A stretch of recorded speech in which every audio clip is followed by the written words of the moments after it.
And so, I was born. The first people I remember seeing were the old man, the old lady, and their daughter, Heather. After they'd said hello, the old man powered me down so he could install some software.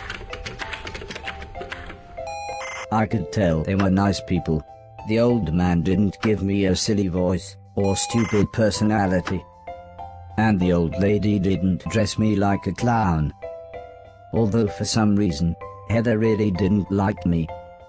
Once I'd had time to get used to walking, the old man asked me to dash from one end of the room to the other.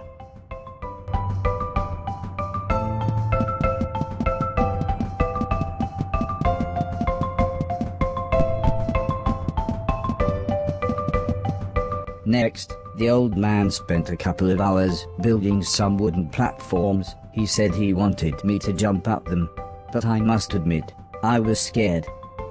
It wasn't until I saw Heather and her mother happily climbing up them that I decided it might be okay.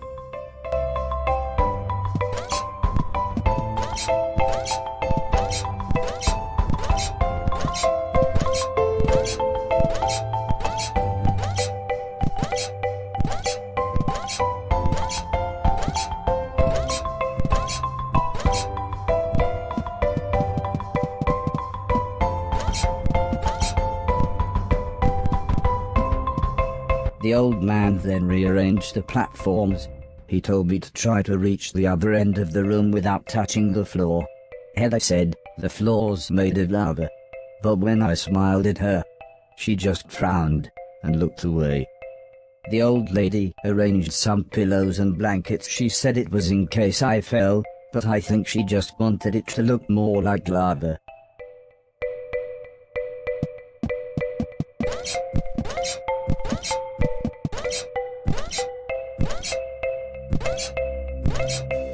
When I reached the other side, the old man just smiled and said, "That'll do, for now."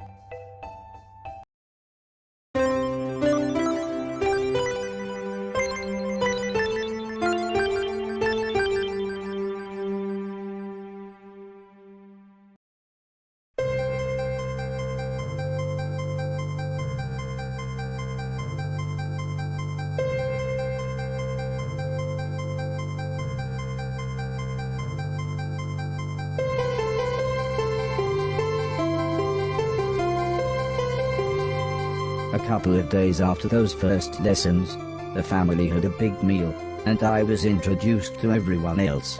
The professor was the old man's brother. He was very quiet, and always seemed to just kind of stare at me. He had lived with the old man for 5 years. The house was so huge they barely saw each other. He preferred instead to stay in his room, leaving everything up to his butler, Mr. Deck, as he insisted everyone call him, although the professor always called him Anton.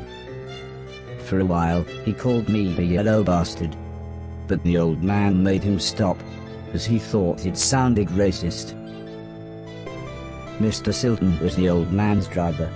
Before he worked here, he'd gotten in with some bad people and was the driver in a post office robbery, although it all went wrong for some reason. Mr. Silton showed me a video of his band. I'm sure some people must like it, but I just found it terrifying. Then there was Alice. She was the cook. She was a nice old lady. When she was younger, she had been a TV chef. Then, years later, she had a small part in Coronation Street. Mr. Silton said, before she worked for the old man, Alice was quite a hoarder. She kept old newspapers and bicycles, and something about a poo in a shoebox. The next morning, the old man gathered everyone together to show them what I was capable of. "What else does he do?" asked Mr. Silton. The old man smiled. "He can help around the house." "Could he help me with my newspaper collecting?" asked Alice.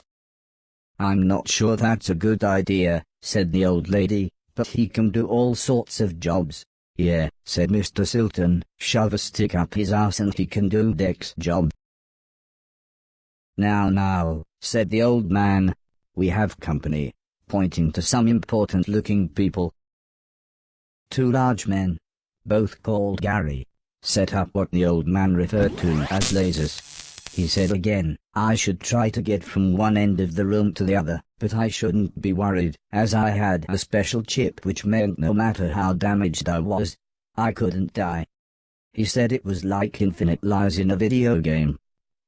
But when he realized I didn't understand, he said he would explain another time.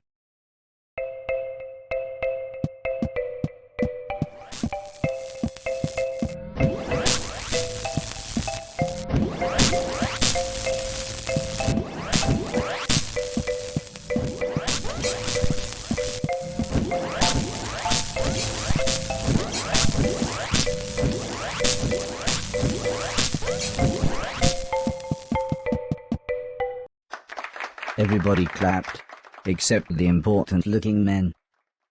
"Not exactly a cold, calculated killer, is it?" said the man in black. The man in grey laughed. "What kind of artificial intelligence was that?" he asked. "Move right, unless there's something in the way."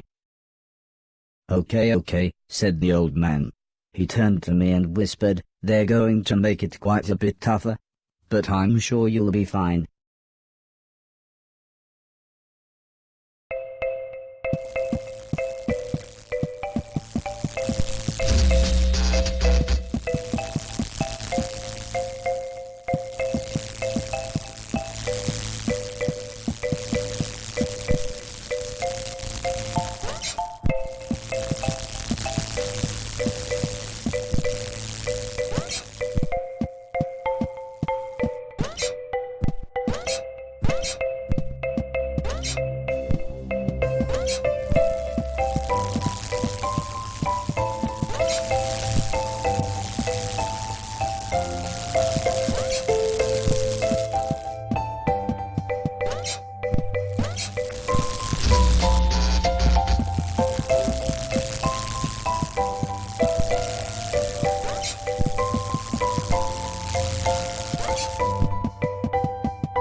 Mr. Garry's then rearranged the room one last time. The old man smiled.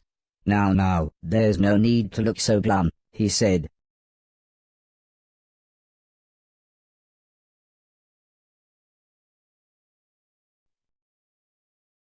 I'm still happy with everything you've done today. So this time, I was determined to do him proud.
The old man's friends actually seemed quite happy when I made it through.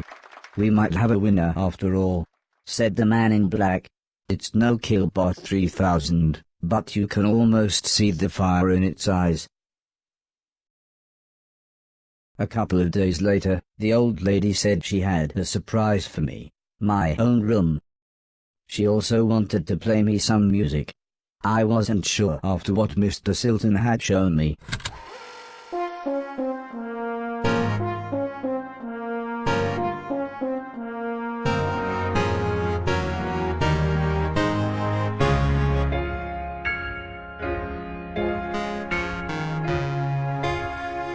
As if music wasn't amazing enough, the old lady then bought me a television set.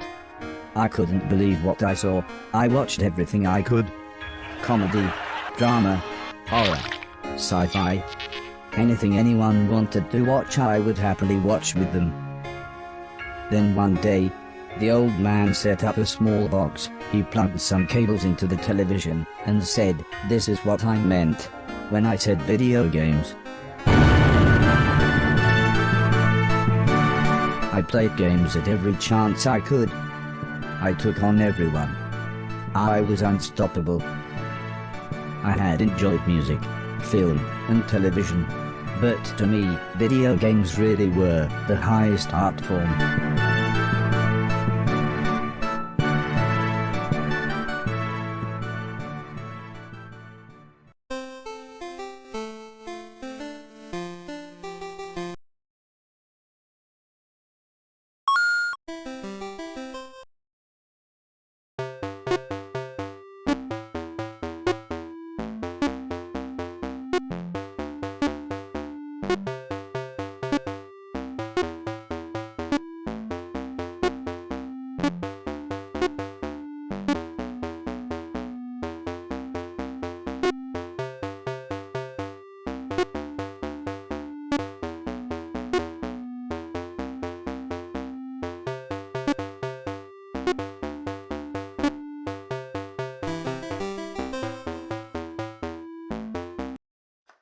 Heather's birthday was a couple of months later. Her mum and dad had bought her a camera and arranged a day out by the sea so that Heather could take some photos, although I really don't think she wanted any pictures of me. When the old man asked the professor if he wanted to go, he frowned and said, "I can't believe you want to spend time with that thing, it could destroy the world." I wasn't sure what he meant, but the old man just smiled and said, "That's what you said about the Game Boy. Anton, how about you?" "I don't think so," said Mr. Deck. "The last time I got in that car, Barry crashed us into a branch of Woolworths. I never would have gone into Woolworths of my own accord. The old man explained that the car was old and the brakes had failed, but Mr. Deck was having none of it. So Mr. Silton drove, and Alice came along for the fresh air.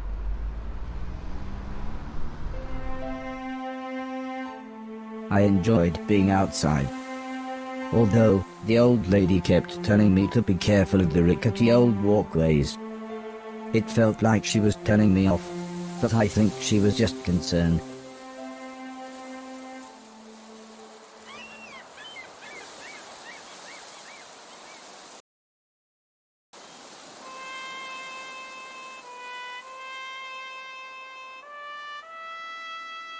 As the old man and I stood on the cliff tops, I could see something in the distance. I wasn't sure what it was, so I asked the old man. He said it was a battleship that had sunk in the 1940s. But he looked so sad when he spoke about war.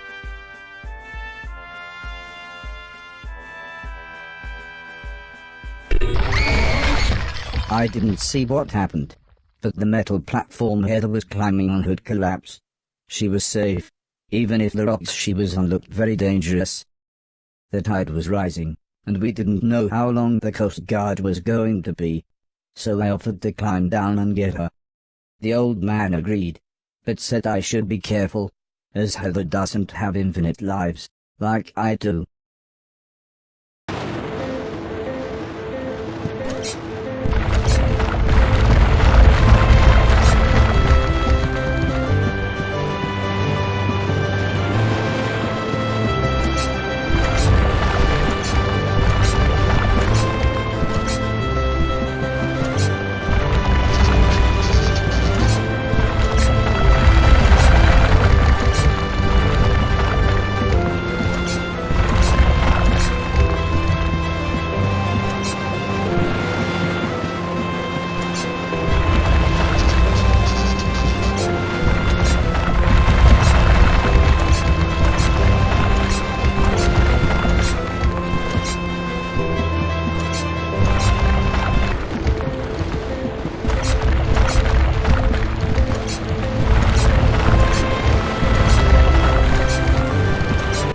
Heather was unconscious, and her leg was broken, so I picked her up as gently as I could.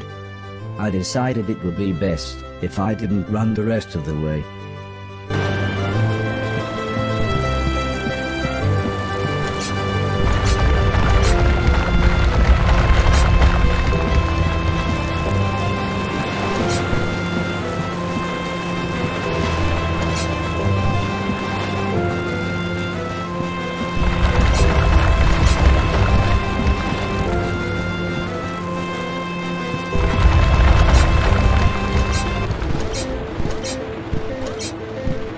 An ambulance had arrived by the time I had made it back to the cliff top.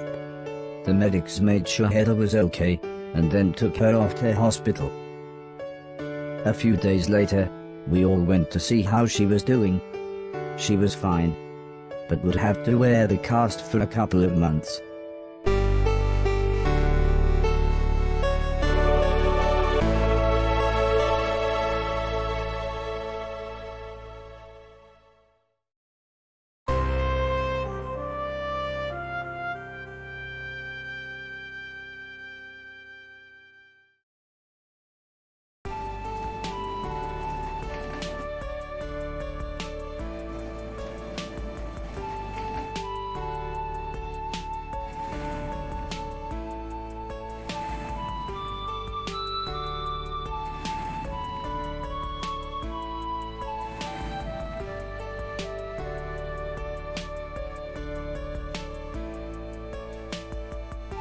Once Heather got to know me, we became good friends.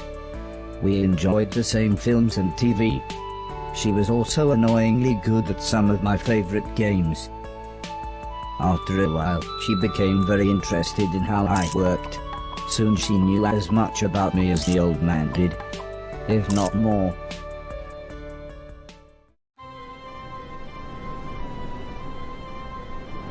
We spent the next couple of months visiting other countries, as when it came to teaching me things, the old man always liked to pick interesting locations. He had explained the basics of mathematics to me at the Great Pyramid of Egypt. Taught me history in the dead of night, surrounded by mysterious giant stones. And even showed me science in action high up in a hot air balloon. This is why I was surprised when the old man took me to a restaurant. It was nice, but it seemed very somber compared to the previous grand locations. He said he just wanted to chat, and this was nice and quiet. Plus it was his favorite place to eat. We talked about life, the universe, Douglas Adams, everything really. When I asked him why were we here, why did we exist, he just smiled and said, life is like a game, just don't expect to be finished anytime soon. When I looked puzzled, he said, well, everyone should have a purpose. So I asked him, what's my purpose? He thought for a bit, then said, so you want to be a real boy? Which just confused me even more. Eventually the old man said, for now, I want you to help clean things around the house. I must have looked unimpressed, as he then said, okay, I want you to clean 1,000,000 things. It didn't sound like the meaning of life. But I suppose you've got to start somewhere.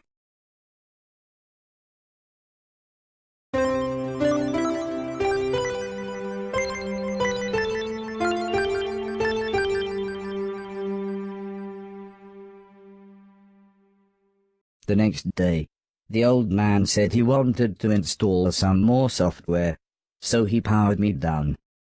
When I came to, he said Mr. Silton had a joke for me, and that I should pull his finger. I don't think I got the joke. So the old man powered me down again.